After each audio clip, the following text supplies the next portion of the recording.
Check the mic and make sure it sound right, boys.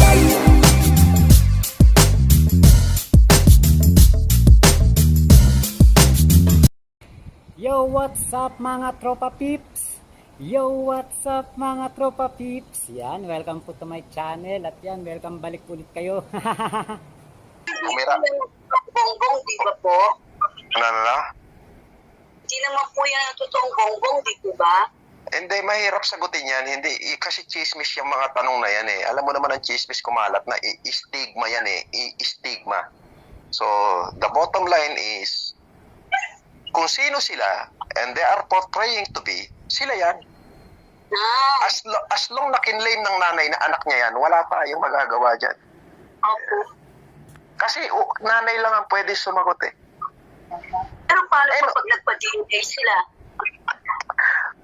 Alam mo, wala nang bearing yung mga paano-paano mo na yan. At just, yung question mo na yan at the back of your mind. Question ng chismosa yan, Victoria. Okay? Ito na nga sasabihin ko eh. Mas maliwanagan eh. Hindi mo kailangan maliwanagan at wala na magiging maliwanag. Madilim na para sa kanila. Okay? Opo. Wala ka rin dapat liwanagin. Simple-simple lang yan. If you question somebody else, question their mother.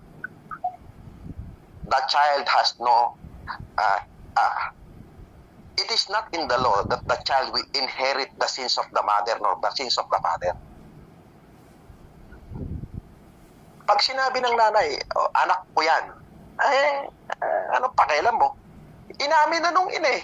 Nung sinabi ng nanay ko, Marcos ka, ito tatay mo, ano magagawa ko? Kasalanan ko ba yun? Kasalanan ba ni Bongbong yun? Hindi kasalanan ni Bongbong yun. Kasi hindi niya naman na gusto yun eh, na maging siya yan eh.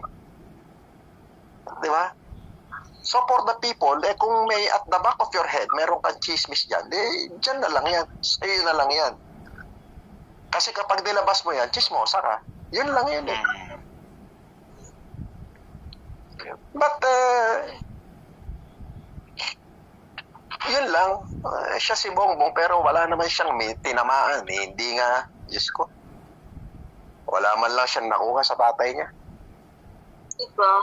Sinasabi nyo nga yun nung nagsasalita kayo. Meron po akong, boss, narinig na kwento na doon nga, regarding doon kay Bongbong na hindi na nga... Na namatay na siya, pinatay siya sa England dahil binaril niya si Prince Edward, the Black Prince of Wales. Hindi po, boss. Ang Ano? story ganito, kay Victor Wood. Binaril ni Bongbong yung tuhod ni Victor Wood dahil nabalitaan niya na naging lalaki ni Imelda si Victor Wood at Hindi po. si Irene, anak ni Victor Wood. Ang kwento, boss, yung kay Miss Universe Aruba, Miss Aruba, 1975, 1976 yata. Bata pa si Bongbong yan. Yung 1975, 12 anyos lang si Bongbong. Kasi ang nagkwento nun, yung eyewitness na may-ari daw nung submarine ni President Noong Marcos. 1982, 18 anyos lang si Bongbong na. Parang mali ako sa date. Pero yun yung kwento, boss eh. Hindi daw sa England namatay, dito daw sa Pilipinas. Dahil kay Miss Aruba. Hindi. Walang ganun. Walang ganun. Marami istorya, pero yaman na istorya lang yan. Okay. Wala yan. Sabi ko nga,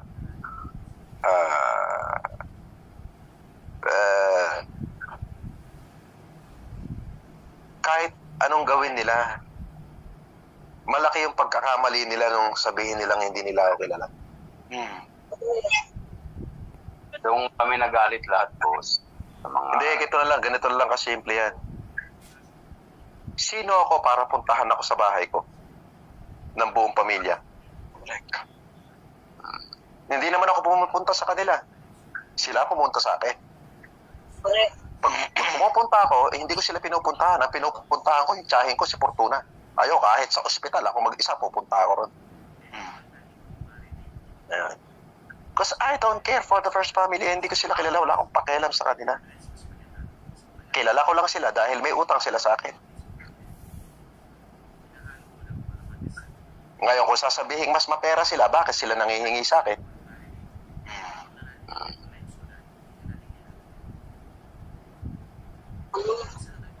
Yung naglabas ng video, boss, ng Rosas, Tres Rosas ang sumira sa iyo unang-una. Alin doon? Yung nasa lamesa kayo ni Kumakain. binaboy yun nila istorya nun eh. Bahala sila sa buhay nila. Wala naman naging epekto Pero- yun. Wala. Hindi kasi the mere fact na pupuntahan ka ng first family, especially nung dating first lady. Ito, tandaan mo ha, si Bongbong pwede mong lapitan anytime, si Amy pwede mong lapitan anytime. Pero yung matanda, hindi mo basta malalapitan yan. Correct. Overprotected yan. Kontrolado ng mga anak yan.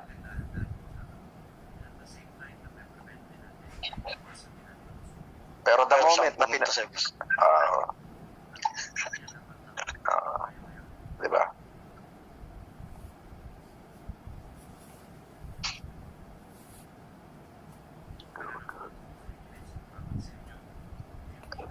Sa Romualdez, mabait yung ninang ko. Napagkamalan nga pong nanay niyo yun eh. Ninang ko yun. Mahal na mahal din ako nun. Parang anak. Oh, yung mga anak nun, no? Antemano, nag-message sa akin, Francis, kaya mo yan.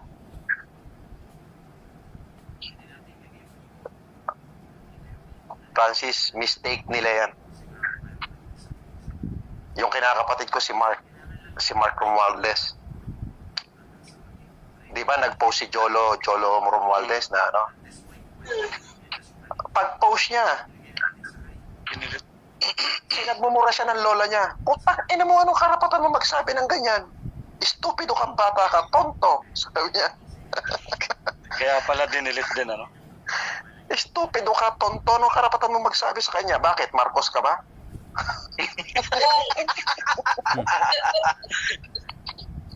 Sampol. Di ba? Gabo. Eh, kung di lang naawat mo si Lolo Bello, ubos na sila eh, no? Ah.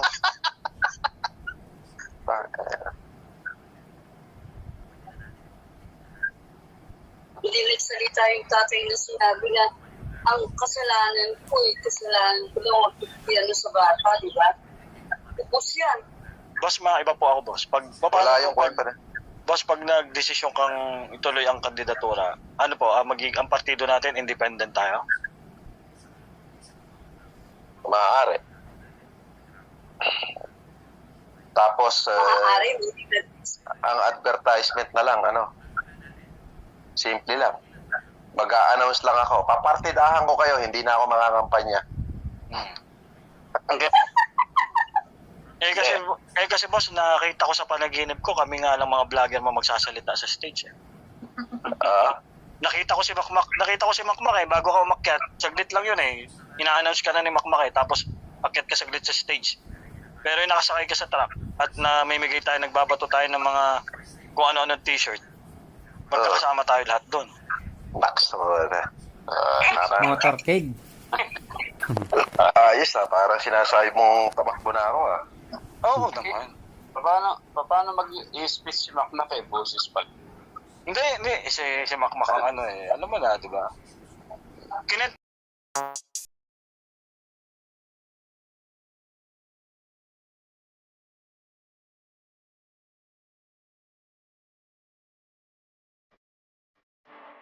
Kinakamusta niyo ako? Eto ayos lang naman, hanggang ngayon ay tinatama ang maling nakaraan. Patawad nga pala sa lahat ng nasaktan at nasugatan ng mga salita kong maanghang.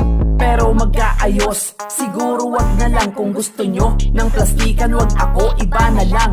Ngayon binibigyan ng tiwala bilang na lang, malamang baka madali na naman ng alamang. Kaibigang tumalikod, tinuring na kapatid, kinalimutang inalalayan ko siya sa pagtawid. Hindi mo dapat na gawin na sirain ng palihim ang taong nagturo sa'yo ng liwanag sa dilim. Kasama mo ng matagal, nagawa mong kagating, ganun ang ahas pag gutom kong kahit sino tutuklawin. At sa mga nagtatyaga upang ako'y pabagsakin, bilib ako kahit papano sinubukan nyo pa rin.